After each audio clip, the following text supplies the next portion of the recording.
पूर्व deputy mayor Neeraj Singh हत्याकांड मामले में पिछले लगभग 4.5 साल से जेल में बंद पूर्व भाजपा विधायक संजीव सिंह समेत अन्य अभियुक्तों की पेशी धनबाद कोर्ट में हुई।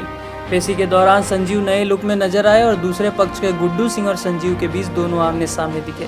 पेशी के बाद जेल जाने से पूर्व मीडिया से बात करते हुए पूर्व विधायक संजीव सिंह ने कहा कि नीरज सिंह हत्याकांड मामले में राजनीतिक लाभ लेने के उद्देश्य से उन्हें फंसाया गया।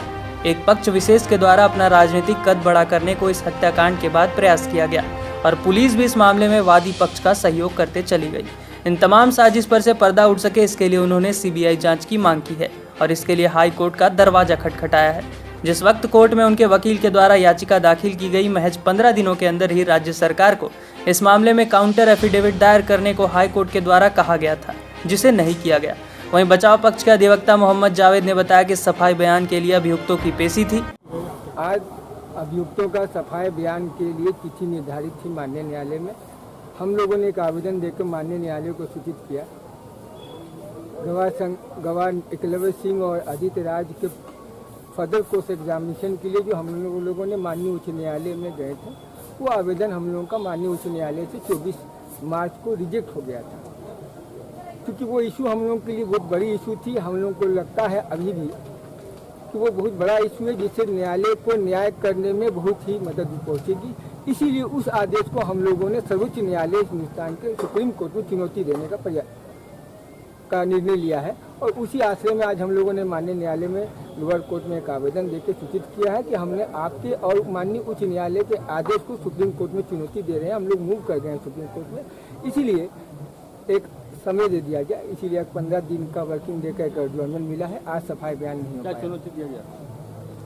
हम लोग संतुष्ट नहीं है निचली कोर्ट और माननीय उच्च न्यायालय के आदेश से।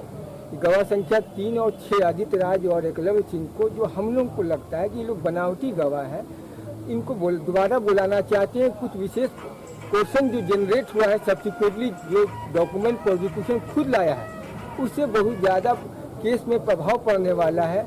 इसी कारणों से हम लोगों ने सुप्रीम कोर्ट में किया। दोनों तरफ से कौन कौन लोग थे? मतलब दोनों तरफ से कौन कौन लोग हाजिर हुए थे कोर्ट में? दोनों तरफ से नहीं, सरकार के इंफॉर्मेंट की तरफ से सरकारी अधिवक्ता महोदय ऊपर एपीपी लड़ने डेप्यूटी अपेयर हुए। हम लोगों की तरफ से, हम डिफेंस की तरफ से हम लोग अपेयर किए।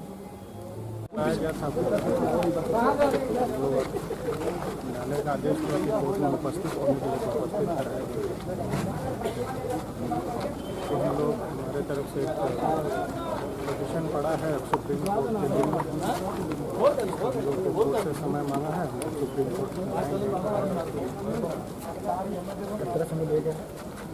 सीबीआई का हम तो सीबीआई का 2019 से ही बात किए हैं कि इस केस में सीबीआई जांच हो और हमको लगता है कि सुप्रीम हाई कोर्ट कुछ दिन पहले ही स्टेट गवर्नमेंट से 20 दिनों के अंदर जवाब काउंटर एफिडेविट करने के लिए कहा गया था। लेकिन जहां तक मुझे भी जानकारी है, शायद अभी स्टेट के तरफ से सीबीआई जांच के लिए नीरज हत्याकांड में अभी तक काउंटर एफिडेविट स्टेट की तरफ से नहीं किया गया।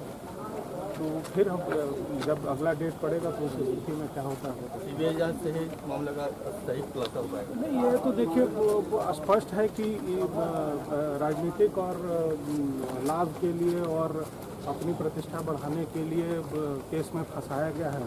और जब केस कोर्ट में चलने के दौरान जो बातें सामने आई हैं, उसमें हमको लगा कि ये पक्षीय षड्यंत्र के तहत और एक पक्षीय सोच कर ये कार्रवाई की गई। इसलिए हम हाई कोर्ट में गए और इस केस में सीबीआई जांच करने की हमने मांग की और न्यायालय ने स्टेट को निर्देश दिया कि नीरज हत्याकांड में स्टेट को कम से कम 20 दिन के अंदर में इस मामले को लेकर अपना काउंटर एफिडेविट करना है, जो कि अभी तक नहीं किया गया है। और जो चीज़ें पुलिस के सामने, जो आईओ के सामने रखा गया, जो वो लाया गया, वो सिर्फ उसको देखने से सिर्फ एकमात्र षड्यंत्र के अलावा और कुछ समझ में नहीं आता है। तो यही स्थिति बनी है, इसलिए हमने सीबीआई जांच की। अगर हम दोषी होते तो हम सीबीआई के लिए मांग